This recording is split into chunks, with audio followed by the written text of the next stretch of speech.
윤석열이 이 상황을 수습할 능력이나 있긴 할까요? 적어도 지금 벌어진 여당 국민의힘과의 논란 사이에서 윤석열이 조용히 빠져나갈 방법은 하나도 없어 보입니다. 만찬을 하겠답시고 국힘 지도부를 싹 다 불러들이더니 1시간 반이 넘는 시간 동안 윤석열 혼자만의 토크쇼가 벌어졌고, 김건희의 공천 개입 논란, 주가 조작, 뇌물수수 청탁 혐의는 물론 윤석열이 나라를 쑥대밭으로 만들어 놓은 위대 문제까지 할 말이 많았다던 국힘은 끝까지 발언권을 받지도 못했다며 사실상 까라면 까라식의 윤석열의 태도를 폭로하며 나섰는데요. 하필 이런 타이밍에 특검 찬성파인 국힘당 안철수가 알지도 못하는 대통령이 말이 많다라는 식의 저격을 쏴 언론들까지 탄핵각이 보인다며 술렁이기 시작했습니다. 윤석열은 얼마 전 쫌생이 타이틀에 걸맞는 태도를 또 보이며 한동훈의 독대 요청을 까버리는 추한 꼴을 드러냈었죠. 이번엔 정치초보 한동훈이 얼마나 벼랑 끝에 몰렸으면 다른 국힘 지도부들보다 20분이나 일찍 윤석열을 찾아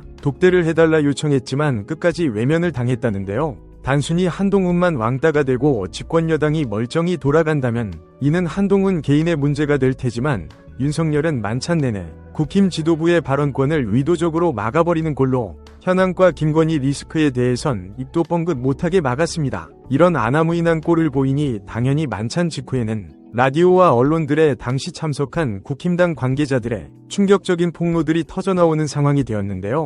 친한파인 국힘당 김종혁은 만찬이 끝나자마자 라디오에 나와 대통령도 그렇고 당대표도 그렇고 거기에 있는 분들 중에서 다 세금으로 월급 받고 있는 분들이고, 그러니까 그분들이 모여서 화기애애하든 안 하든 그런 게 중요한 게 아니다. 그분들이 국민들이 당면한 어떤 이슈들에 대해서, 문제점들에 대해서 그것을 어떻게 해결하려고 노력했느냐라는 게 제일 중요한 건데 무슨 화기애애가 중요하냐? 위정 갈등도 대통령실에서는 이게 개혁이기 때문에 바꿀 수가 없는 건데 이걸 자꾸 와서 그렇게 얘기하는 것들이 좀 버겁다, 껄끄럽다, 이런 입장인 것 같다. 김 여사 부분이나 이런 것들에 대해서도 저희는 이게 자꾸만 여기저기서 터져나오고 이러니까 이게 근본적인 어떤 대책이 마련돼야 된다라는 생각이 있다. 그런데 대통령실에서는 허위사실을 계속 얘기하는데 당에서 그걸 적극적으로 나서서 막아줘야지라는 입장이 더 강하신 것 같고 라며 사실상 윤석열은 집권여당을 자신의 수족이나 부하 그 이상으로는 거들떠도 보지 않고 있다는 듯한 폭로들을 꺼내놓았죠. 안철수도 같은 타이밍에 윤석열에 대한 비판의 수위를 높이며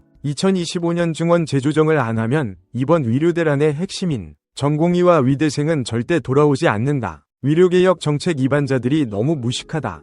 어쩜 그렇게 모르는지. 위료개혁을 하겠다면서 의사들에게 아무 말도 안 하고 밀어붙이기만 하니 개혁이 실패하는 것이 당연하다. 처음부터 정부가 2,000명까지 안 가고 500명 정도 증원을 이야기했으면 의사들의 저항이 별로 없었을 거다. 그 정도 규모 증원에는 이미 공감대가 형성돼 있었다. 그런데 공론화 과정도 없이 갑자기 2,000명으로 발표해버리니까 진짜 황당한 일이 벌어진 것이다.